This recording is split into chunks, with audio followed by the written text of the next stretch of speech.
Ons gesels vanoggend oor so 'n lekker boek wat ek hier in my hande het. Ruben Namibia en Cindy, ja, want Ruben Lambrechts en Pieter van Sail kuier vanoggend by ons om te gesels oor hierdie fantastiese boek. Kyk op blaadjie ook sommer daar.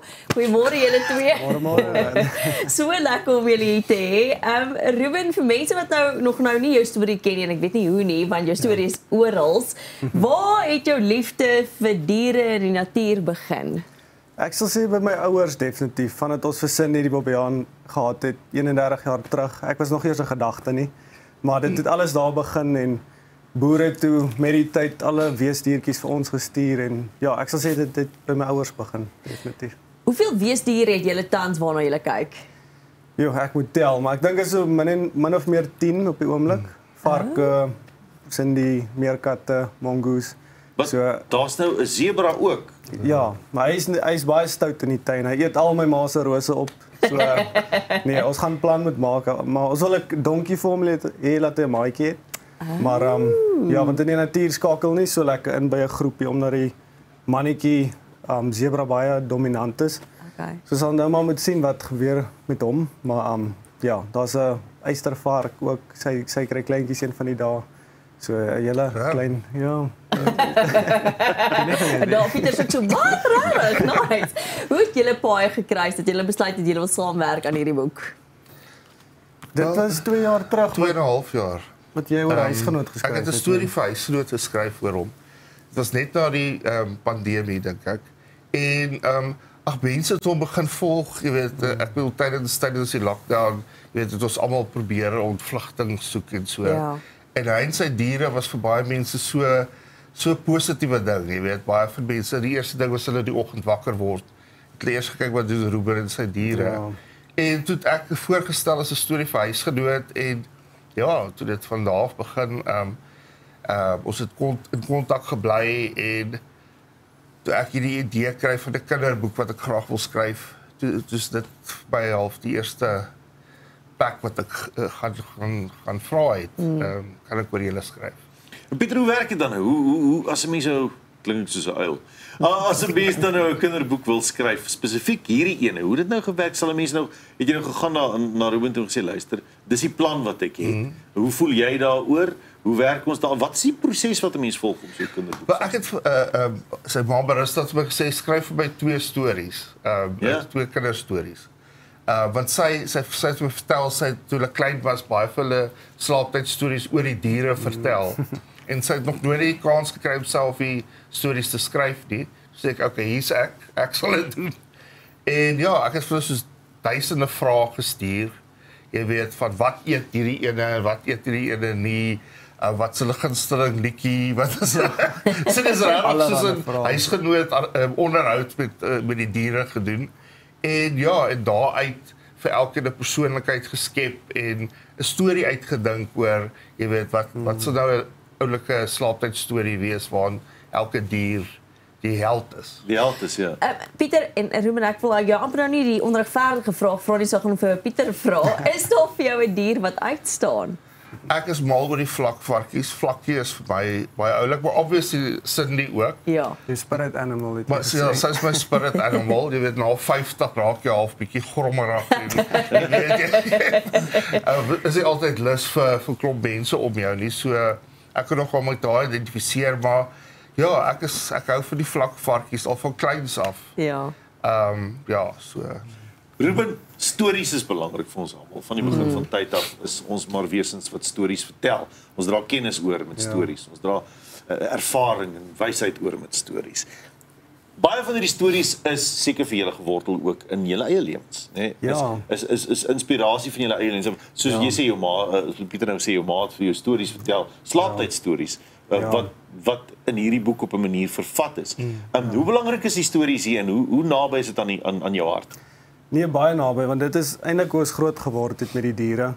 En die boodskap wat ons daardeur wil bring is ook om vir kinders te leer dat hierdie wilde diere is, hulle kort nog steeds hulle vryheid en nie in hokke of in 'n huis of so nie, want dis wat gebeur baie keer. So daar's dis een van die dinge wat ons wil vertel, maar ook om liefde en om te gee vir diere en ek dink dit bring baie vermaak vir hulle en dis nie net vir kinders eintlik nie. Ek het dit so geniet om die boek te lees en ek dink groot mense gaan dit ook so baie geniet want daar's feite in Daar's regte foto's, daar's stories. So dis regtig baie naby in my hart en dis iets wat jy eendag kan terugkyk na.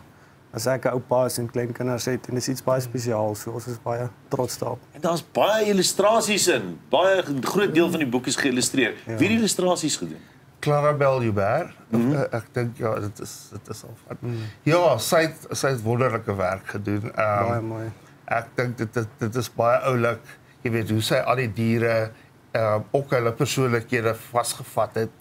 En my favourite is daai een van die stories ja, daar sit die se. Dis hoe 'n hok regtig lyk, né? Ja, dit lyk so ek het dit nog geverf daai. Het jy dit geverf? Maar dis seker al 10 jaar terug ja. So dit daai verf sit al lank. Ek sou vas die eystervarkie daar. O, daar's 'n Dit was Penny. ongelooflik. Sy was al blind in daai ouderdom, sy is nou 2 jaar blind.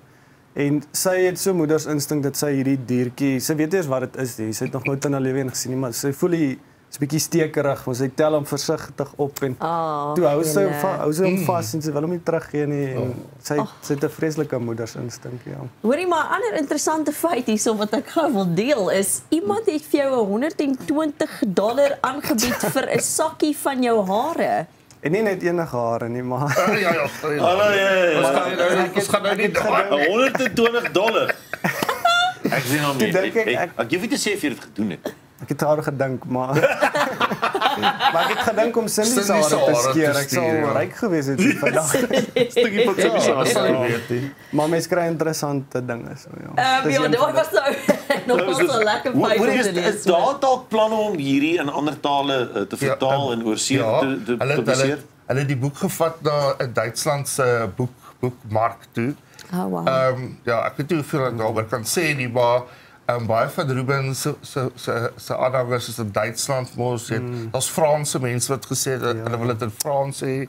So ons hou maar duim vas. Ek het dit self vertaal in Engels. So ja, ons hoop iemand koop die regte. Ja. Nou kyk, Ruben, jy is 'n sosiale media ster ook nou boonop behalwe dat jy nou deel is van hierdie boek. 'n fenomeen. Okay, skus, raas al die regte woord. Hoe belangrik is die sosiale media om dit ook ten goeie te gebruik? Ek weet baie mense gaan, social media, ek wil 'n influencer wees, maar verstaan joune is wat jy ook baie spesifiek ten goeie gebruik. Hoe belangrik is dit? Ja, ek dink ek het so tydjie terug agtergekom is so die perfekte platform om iets goed te doen ook. Ek het toe foundation begin ook wat ek op klein skaal op die oomblik help daar waar mens kan veral skole en kinders wat swaar kry en diere ook. So vir my is dit net om reg te bly. Ek sal nooit wil wees soos hierdie Amerikaanse YouTubers of daai tipe dinge nie. Mense wil my in daai boksie plaas en sê jy moet meer vermaaklik wees en dinge, maar op die ou einde is dit vir my net om reg te bly en wie jy is. Te staan vir dit wat te staan vir dit wat nodig is en ja, dit in 'n goeie manier te gebruik. Hoorie, gaan jy nog eersins dorp toe sonder dat iemand jou lastig val? Nie meer nie. Want ek moet vir jou sê, jy, die hele familie, al die diere is nou wêreldbekend. Ja. Nee, ek was so 'n tydjie terug oor see in Miami. Toe staan 5 mense op die lughawe wat Cindy ken, hulle vrou gaan dit so. Ek het dit verwag hier so dit maak die wêreld klein so. Ja. En hulle gee nie om hoe dit met jou gaan nie. Nee, hulle vra net oor Cindy altyd. Julle dis net voor Kersfees, waar kan mense hierdie boek kry? Exclusive Books, dis op hulle Kersfeeslysie van boeke. En dan kan jy bestel aanlyn by die uitgewers, by Graffiti Books, Takealot. So maar dit sal die meeste winkels wees, ja. P&A ook. So as mens soek gaan jy hom kry. Wat 'n lekker Kersgeskenk. Google is jou maatjie. Google is jou maat. Ja. Pieter en Ruben, baie dankie vir julle tyd. Volgens was so lekker met julle te gesels oor die verskriklike oulike boek. En dankie ook vir dit wat julle doen vir die wilde diere om bewusmaking te skep en beskerming. So baie dankie vir die oulike boek. Dankie vir gesels. Dis dan Ruben en Pieter. En kyk, Kersfees is om die draai. So Ruben, Namibië en Cindy gaan kry hierdie boek. En bly nou bewus, ons is nou weer terug.